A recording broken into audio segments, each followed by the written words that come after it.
Alhamdulillahirabbil alamin wa bihi nasta'in wa ala umuri dunya waddin wassalatu wassalamu ala asyrafil sayyidil mursalin sayyidina Muhammadin khatamun nabiyyin wa ala alihi wa sahbihi ajma'in. Rabbi shrah li sadri wa yassir li amri wahlul 'uqdatam min lisani yafqahu qawli. Rabbi zidna ilman warzuqna fahman. Amin ya rabbal alamin. Ya, alhamdulillah di waktu yang penuh berkah ini kita berkumpul di tempat yang penuh berkah ini, yang penuh rahmat ini. Semoga kelak di akhirat kita dikumpulkan oleh Allah Subhanahu wa taala di surganya bersama para nabi dan para sahabat serta tabi'innya. Amin ya rabbal alamin. Nah, sebenarnya saya di sini hanyalah memenuhi dari perintah guru kami, yaitu Abu Al Habib Ali Zainal Abidin bin Alwi Al-Kam. Ya, beliau insyaallah akan hadir bersama kita dan beliau masih berada di perjalanan. Ya, semoga beliau nanti bisa sampai di sini dengan selamat, sehat walafiat sehingga bisa bertemu dengan kita. Amin ya rabbal alamin. Para hadirin sekalian yang dirahmati Allah Subhanahu wa taala, tadi sudah dengar pembacaan yang namanya ayat Al-Qur'an. Tadi kita sudah dengar yang namanya salawat kepada baginda Nabi Muhammad sallallahu alaihi wasallam. Maka sudah jelas ketika sebuah tempat itu dibacakan ayat Al-Qur'an, dibacakan salawat kepada Rasul sallallahu alaihi wasallam, maka dia akan mendapatkan yang namanya sakinah. Akan mendapatkan yang namanya sakinah. Apa itu sakinah? Sakinah artinya ketenangan. Bukan tetangga sebelah. Bu sakinah bukan Pak ya. Jadi sakinah artinya ketenangan. Ketika seseorang itu berada di majelis ilmu, ketika seseorang itu berada di majelis zikir, maka dia akan merasa tenang hatinya. Ya, tidak memikirkan apa-apa ya, walaupun utangnya banyak ketika itu. Pasti ketika dia majelis dia seru. Ya, dia akan membawa dirinya kepada sesuatu yang positif. Ya, itulah makanya Allah Subhanahu wa taala memberikan yang namanya sakinah, ketenangan. Jadi kalau kita hatinya lagi tidak tenang, hati kita sedang gundah gulana, maka sempatkanlah waktu untuk hadir ke dalam majelis ilmu, ke dalam majelis zikir. Insyaallah kita akan mendapatkan ketenangan dan juga akan mendapatkan ilmu, dan juga akan mendapatkan yang namanya jalan keluar dari segala macam musibah atau dari segala macam masalah. Yang namanya hidup di dunia pasti ada namanya masalah. Ya, hidup di dunia itu pasti banyak cobaan. Karena kalau banyak ujian namanya laundryan, Bu. Ya, Pak, bukan hidup. Ya, kalau banyak ujian namanya laundryan bukan hidup. Ya, alhamdulillah. Itulah karena apa? Karena ujian ini Allah Subhanahu wa taala bukan memberikannya untuk menjatuhkan seorang hamba. Ya, ketika seorang hamba itu mendapatkan ujian, itu bukan berarti Allah sedang hinakan, bukan Allah ingin rendahkan derajat dia agar dia terhina di mata orang, bukan, tapi untuk menaikkan derajatnya di sisi Allah Subhanahu wa taala. Seperti halnya kalau kita ini ingin menaik kelas, seperti halnya kalau kita ini ingin naik semester selanjutnya, pasti ada yang namanya ujian. Begitu juga ketika kita ingin bertambah derajatnya di sisi Allah Subhanahu wa taala, maka kita akan diuji. Maka bersyukurlah orang itu ketika mendapatkan ujian. Ujian itu enggak hanya kesusahan Bapak-bapak Ibu-ibu. Ya, ujian itu juga ada sebuah kenikmatan. Ujian itu enggak berupa kita enggak punya uang, kita enggak punya mobil, hidup dalam susah, itu jelas ujian juga. Tapi ujian juga dari satu sisi ada sesuatu yang enak. Ya, contohnya kesehatan, itu juga ujian. Apakah kesehatan ini kita buat dengan baik? Apakah kesehatan ini kita gunakan untuk menyembah Allah Subhanahu wa taala? Apakah Allah memberikan kita sehat lalu kita buat untuk hal yang positif? Itu juga ujian. Karena kelak ketika nanti seorang hamba itu meninggal, dia akan ditanyakan oleh Allah Subhanahu wa taala, apa yang kau lakukan ketika engkau sehat? Apa yang kau lakukan ketika engkau muda? Untuk apa kakimu? Untuk apa tanganmu? Jadi semua akan ditanyakan oleh Allah Subhanahu wa taala. Kesehatan juga sebuah ujian. Begitu juga kekayaan juga sebuah ujian. Ya. Semua yang ada di dunia ini merupakan ujian. Karena dunia itu kalau dalam bahasa Arab artinya darul fitnah, tempat yang namanya diuji. tempat ujian. Setiap hari itu berupa ujian, setiap detik. Bahkan waktu kita sekarang ini yang ada adalah sebuah ujian dari Allah Subhanahu wa taala. Alhamdulillah, Allah Subhanahu wa taala memberikan kita waktu, memberikan kita kesehatan dan kita gunakan untuk hal yang baik. Ya. Maka di sini Al-Faqir ingin mengutip salah satu hadis yang pernah disampaikan oleh Rasulullah kepada salah seorang sahabatnya yang bernama Abdullah bin Umar. Ya, Abdullah bin Umar ini anak dari Sayyidina Umar bin Khattab radhiyallahu anhu, yang dimana Sayyidina Umar ini khalifah atau pemimpin kedua setelah Sayyidina Abu Bakar Siddiq radhiyallahu anhu. Jadi setelah Rasulullah wafat, dipimpinlah sebuah negara Islam oleh Sayyidina Abu Bakar Siddiq.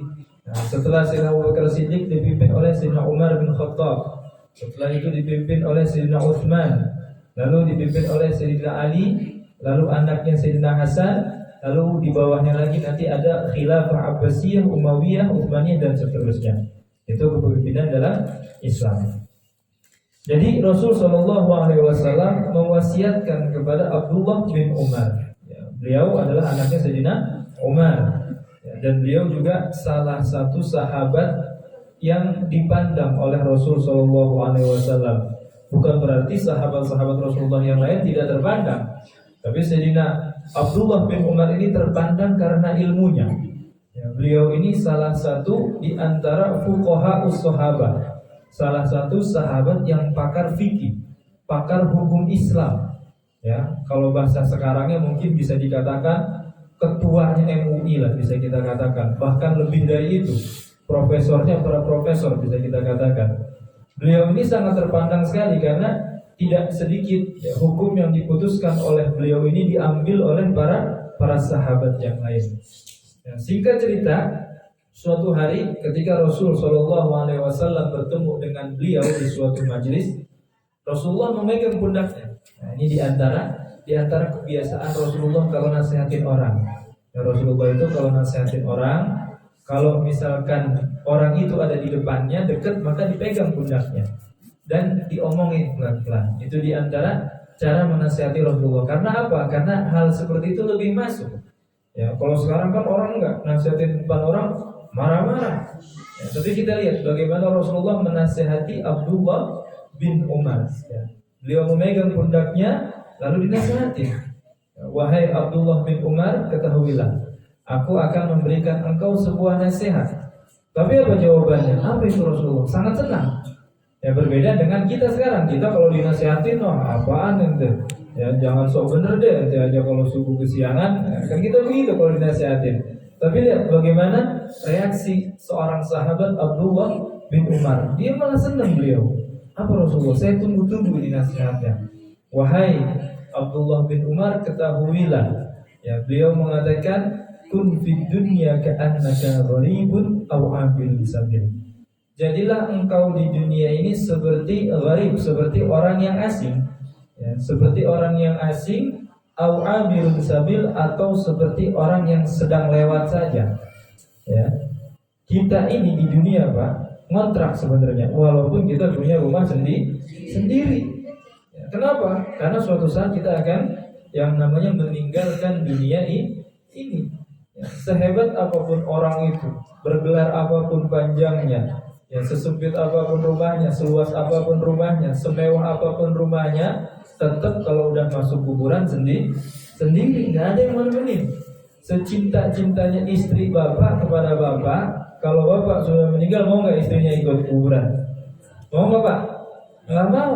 Ya sudah, paling dia nangis, dia mendoakan, tapi nggak bakal dia mau menemani di kuburan ke dalamnya. Hanya tinggal kita dan amal soleh yang akan menemani kita. Jadi itulah Rasulullah mengumpamakan kepada seorang sahabat yang bernama Abdullah bin Umar, hidup di dunia ini sementara, wahai Abdullah bin Umar, maka lakukanlah sesuatu untuk menyelamatkan kita kelak di akhirat. Bayangin Rasulullah, ya, para hadirin di sini semua, Rasulullah itu orang yang sudah dijamin masuk surga oleh Allah Subhanahu wa taala. Ya. Tapi kenapa beliau itu masih beribadah? Ya, bahkan Ketika itu salah satu istri Rasulullah, Sayyidah Aisyah, berkata kepada Rasulullah, "Ya Rasulullah, kenapa engkau ini masih beribadah sedangkan engkau ini sudah diampuni, engkau ini sudah dijamin masuk surganya, tapi kenapa engkau masih ibadah?" Ya, afala akunu abdan syakura. Ya, aku lebih suka menjadi hamba yang bersyukur. Aku lebih suka menjadi hamba yang selalu bersyukur kepada Allah Subhanahu wa taala.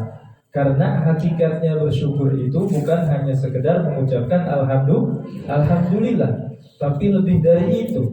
Hakikatnya syukur atau syukur yang paling tinggi ialah mengerjakan semua perintah Allah dan menjauhi larangannya. Karena sesungguhnya Allah Subhanahu wa taala memberikan kita badan ini, memberikan kita kesehatan, memberikan kita kekuatan serta taufik itu untuk sesuatu hal yang baik, terutama menjalankan perintahnya. Ya, bahkan dalam hadis lain Rasul sallallahu alaihi wasallam berkata, "Al-kayyisu man dana nafsahu wa 'amila lima ba'dal maut." Sesungguhnya orang yang cerdas itu seperti apa sih? Orang yang cerdas menurut Rasulullah bukan orang yang nilainya tinggi, bukan yang setiap kuliah dia mendapatkan pelajaran A, bukan yang setiap sekolah dia mendapatkan nilai 9, bukan selalu mendapatkan nilai dan angka yang baik, ya, tapi kata Rasulullah, orang yang cerdas, orang yang inteleknya ini tinggi adalah liman amila ba'dal maut, yaitu orang yang mengerjakan sesuatu tapi hal tersebut untuk bekal dia di kehidupan akhirat. Itulah sebenarnya orang yang pintar. Hakikatnya orang yang cerdas menurut baginda Rasul sallallahu alaihi wasallam. Jadi Rasulullah enggak bilang orang yang pintar adalah orang yang kalau ditanya bisa jawab. Orang yang pintar adalah kalau misalkan dia itu cepat paham, enggak. Tapi cukup orang yang cerdas itu dia melakukan sesuatu untuk bekal dia di akhirat kelak nanti. Ya. Jadi bahkan para ulama mengatakan ad-dunya mazra'atul akhirah. Dunia ini adalah ladang investasi kita untuk di akhirat. Ya, investasi. Ya. Jadi dunia ini merupakan investasi kita. Apa yang kita kerjakan kelak akan kita petik di akhirat. Faman ya'mal mithqala dzarratin khairan yarah. Barang siapa yang melakukan kebaikan walaupun sekecil biji sawi, kelak dia akan melihatnya di akhirat. Ya. Kebaikan sebiji sawi aja bisa nanti ditampilkan di akhirat. Lalu bagaimana dengan kebaikan yang besar? Artinya apa? Artinya apapun yang kita lakukan di dunia ini, baik itu kecil maupun itu besar, kelak akan dipertontonkan oleh Allah Subhanahu wa ta'ala. Begitu juga sebaliknya, faman ya'mal mithqala dzarratin syarran yarah. Barang siapa yang melakukan keburukan walaupun sebesar biji sawi, kelak dia akan diperlihatkan kelak di akhirat nanti. Di situ ada LCD yang paling gede sealam semesta. Ya, nggak pakai kabel lagi, tapi langsung Allah pertontonkan kita di depan itu. Ini amal kamu. Ketika jam 1 malam sendirian kamu di kamar, ini yang kamu buat. Ya. Ketika jam 2 ini yang kamu perbuat. Semua nanti ada laporannya. Dan itu tidak luput dari catatannya para malaikat. Ya. Jadi semua yang kita kerjakan di dunia ini ada catatannya. Semua yang kita lakukan di dunia ini nanti ada laporannya kepada Allah Subhanahu wa ta'ala.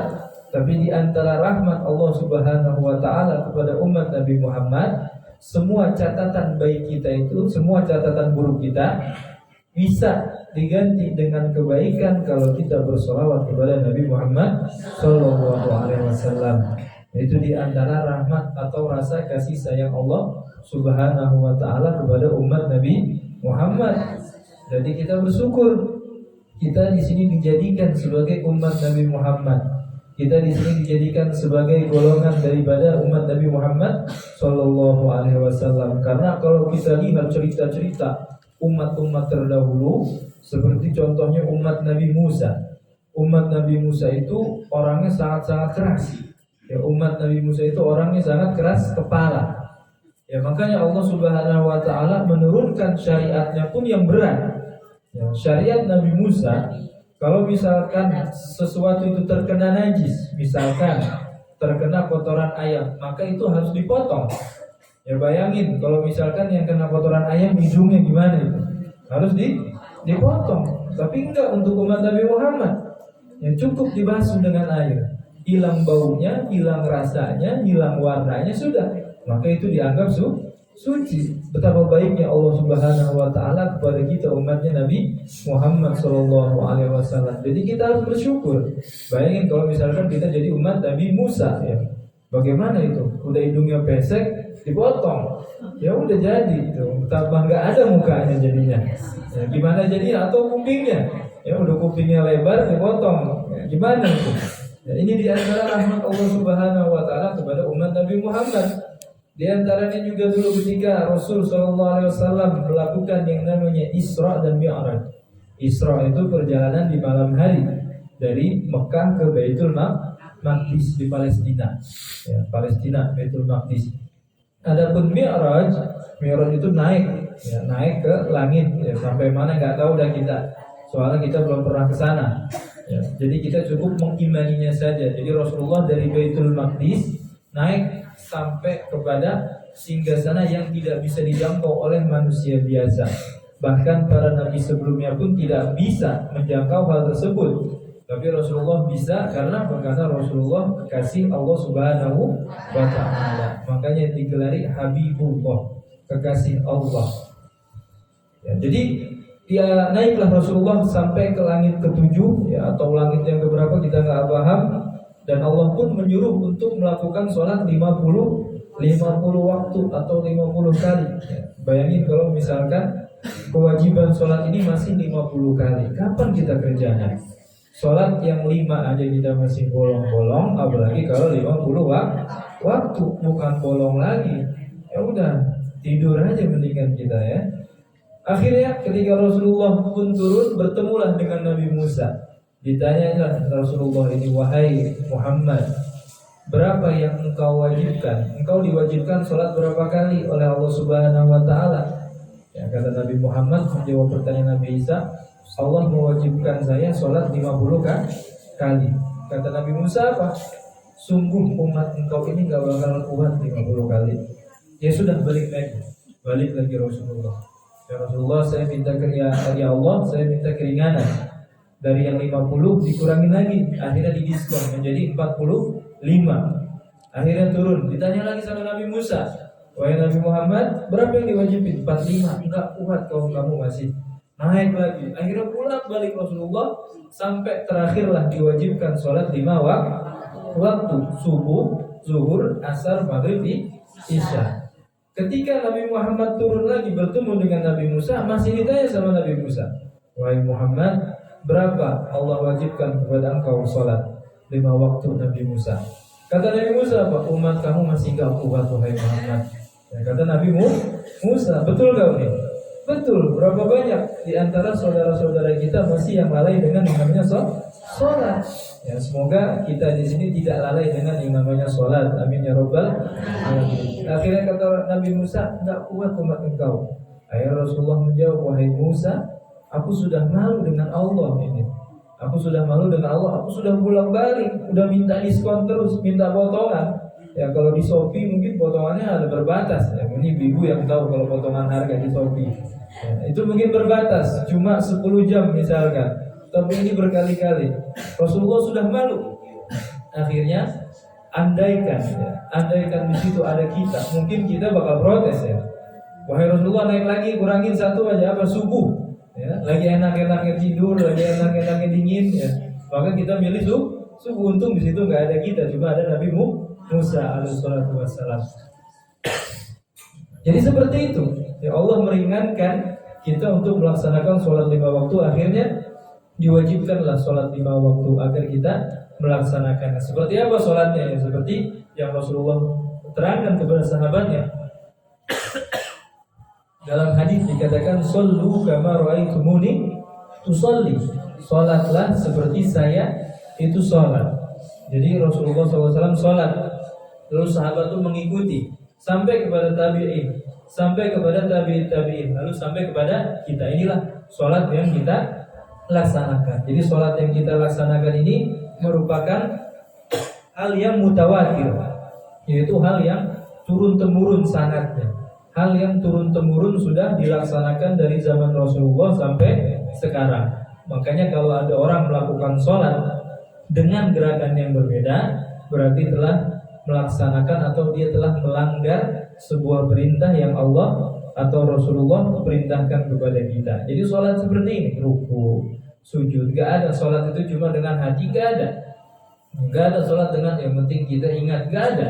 Ya, gak ada sholat seperti itu. Rasulullah aja masih sholat. Yang sampai-sampai bahkan dalam hadis lain dikatakan Rasulullah itu sholat sampai bengkak betisnya.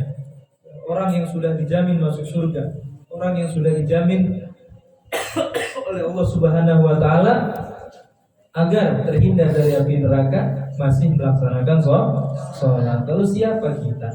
Ya, kalau kata bahasa Sunda kasarnya sia-saha. Ya. Ente ini siapa? Kita siapa? Allah belum menjamin kita masuk surga, tapi kita sudah berani untuk apa? Untuk melanggar perintahnya. Nabi Adam alaihissalam itu sudah merasakan nikmatnya surga, tapi diusir dari surga. Ya, kenapa? Karena telah melanggar satu perintah aja. Karena telah melanggar satu perintah Allah, beliau pun diturunkan dari surga ke bumi. Kita yang belum melaksanakan atau kita yang belum merasakan surga sudah berani melanggar perintah Allah. Maka di sini kita sebagai hambanya wajib mentaati segala perintahnya dan menjauhi larangannya. Perintah Allah itu ada yang sifatnya wajib, ada yang sifatnya sunnah. Wajib itu apa? Wajib kalau kita kerjakan dapat pahala. Tapi kalau kita tinggalkan mendapatkan dosa. Yang wajib apa aja? Jelas. Ya, sholat 5 waktu wajib, puasa bulan Ramadan wajib, zakat bagi yang mampu wajib, begitu juga haji bagi yang mampu wajib. Jadi kewajiban Allah itu 4 yang itu atau kita sebut dengan rukun Islam. Ya, sholat, zakat, puasa dan pergi haji. Kalau ada uang cukup maka kita pergi haji. Ya, kalau diizinkan. Karena tidaklah orang yang datang ke Baitullah itu kecuali karena izin Allah. Karena banyak saya dulu punya teman ya, kuliah, satu teman kuliah bahkan satu kamar di Yaman. Dia sudah beli tiket, dia sudah punya visa untuk masuk ke negara Arab Saudi. Dari Yaman haji ke Mekah itu dekat, cuma naik bis doang. Ya, paling sekitar 10 jam. Ya, naik bis itu 10 jam dari tempat kita belajar sampai ke Mekah, cuma 10 jam. Paling yang lamanya itu hanya di perbatasan ya, pemeriksaan paspor dan lain sebagainya. Teman saya sudah lengkap semua surat menyuratnya, birokrasinya, dari visa, paspor, tiket dan lain sebagainya semua sudah lengkap. Perlengkapan haji pun sudah lengkap. Akhirnya apa? Ketika sampai perbatasan tidak dibolehkan masuk oleh penjaga perbatasan. Kalau kita pikir secara akal, ini semua sudah lengkap. Ya, tiket sudah ada, visa sudah ada, paspor sudah distempel, tapi sama polisinya nggak boleh masuk katanya. Wallahu alam kenapa? Akhirnya disuruh pulang. Akhirnya dengan kecewa pun dia pulang. Akhirnya kita pun mengadukan hal ini kepada guru kita, lalu beliau bilang, sungguh orang yang ke tanah haram itu atau ke Madinah dan Mekah tidaklah dia datang kecuali dengan panggilan Allah Subhanahu wa Ta'ala. Jadi kita berdoa agar Allah Subhanahu wa Ta'ala mengizinkan kita, memberikan kita rezeki, memberikan kita kesehatan badan agar untuk bisa menziarahi Mekah dan Madinah. Ya, dalam hadis lain juga dikatakan bahwasanya orang yang menziarahi Madinah, terutama makam Nabi Muhammad SAW, maka seakan-akan dia menziarahi Rasulullah ketika hidup. Ini diantara keistimewaan Rasulullah. Jadi kalau kita ziarah, ya semoga kita bisa ziarah ya. Karena sama, saya juga dulu mencoba dari semenjak saya datang ke Yaman ya 6 tahun, dari tahun 2012 sampai 2018 saya coba untuk pergi haji. Tidak bisa juga karena belum panggilan. Ketika mau nyoba ada perang. Ketika mau nyoba ada perang lagi, ditutup perbatasan. Akhirnya kita pun tidak jalan. Ya, semoga kita bisa ziarah ke sana, amin ya rabbal alamin. Jadi di antara keistimewaan Rasulullah adalah barang siapa yang menziarahinya walaupun sudah beliau dalam keadaan wafat, maka seakan-akan beliau itu, kita ini berziarah kepada beliau di masa hidupnya. Jadi seakan-akan Rasulullah hidup. Ya, Rasulullah tidak meninggal ya Rasulullah, karena Rasulullah tahu apa yang kita perbuat ya, karena beliau sudah berbeda alam, beliau sudah berada di akhirat sedangkan kita masih di dunia. Logikanya seperti kalau kita masang cermin satu arah, para hadirin ya.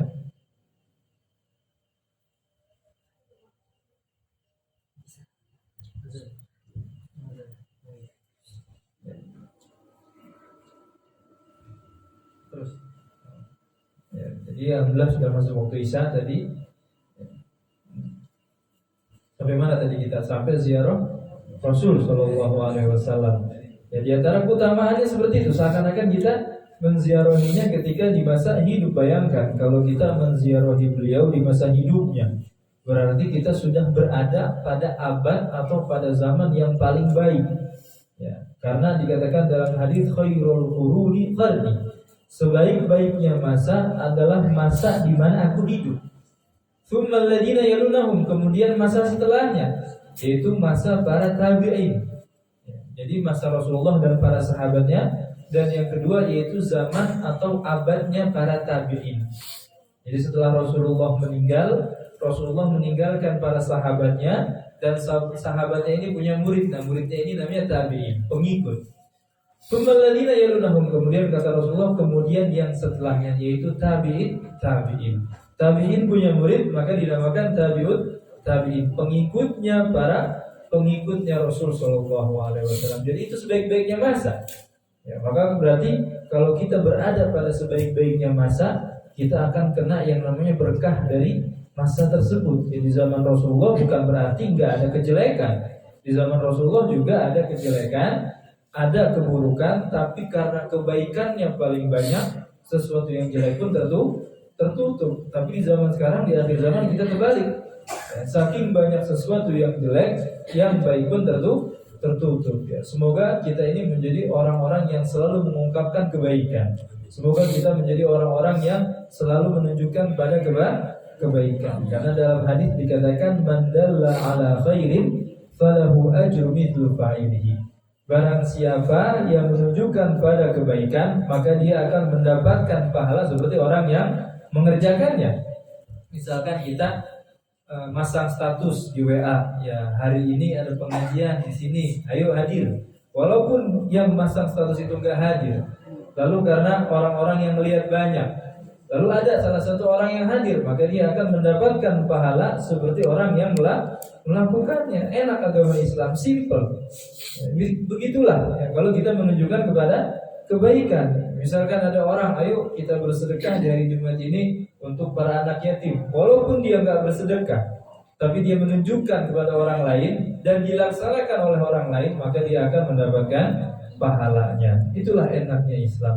Begitu juga sebaliknya para hadirin.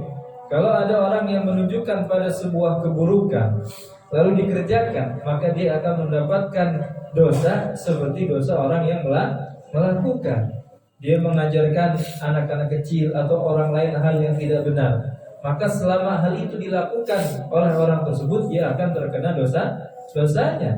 Seperti halnya kalau kita ini berdiri di pinggiran lubang yang ada kobakan airnya, pasti suatu saat kalau ada mobil lewat kita akan terkena. Begitulah. Begitu juga kalau misalkan kita mempunyai teman orang yang baik, kita mempunyai teman misalkan penjual minyak wangi, maka kita akan mendapatkan wangiannya. Kalau kita punya teman misalkan tukang bubur, pasti apa? Pasti walaupun cuma seminggu sekali kita pernah makan bubur. Kita punya teman tukang roti, mungkin seminggu sekali kita bisa makan roti. Begitu juga kalau kita berteman dengan orang yang jelek, orang yang tidak baik, bukan jelek mukanya ya, tapi jelek perbuatannya, maka dia akan menular. Ya, dalam pepatah Arab dikatakan su'ul khuluqi yu'di, bahwasanya perangai yang jelek, akhlak yang jelek itu akan menular kepada orang lain. Karena yang namanya penyakit itu pasti menular. Ya, contohnya kalau kita flu pasti bisa menular, corona bisa menular. Begitu juga perangai yang jelek itu bisa menular, sebagaimana perangai atau akhlak yang baik itu menular. Makanya dikatakan bertemanlah dengan orang yang baik, karena sesungguhnya itu adalah sebuah kebahagiaan. Ya, karena setidaknya kalau kita berteman dengan orang baik, walaupun kita ini belum baik, suatu saat atau suatu masa kita akan terbawa oleh sifat dia. Kita akan terbawa oleh tingkah laku dia. Itulah salah satu keberkahan kita berteman dengan orang yang baik. Kita dengarkan azan dulu sedikit.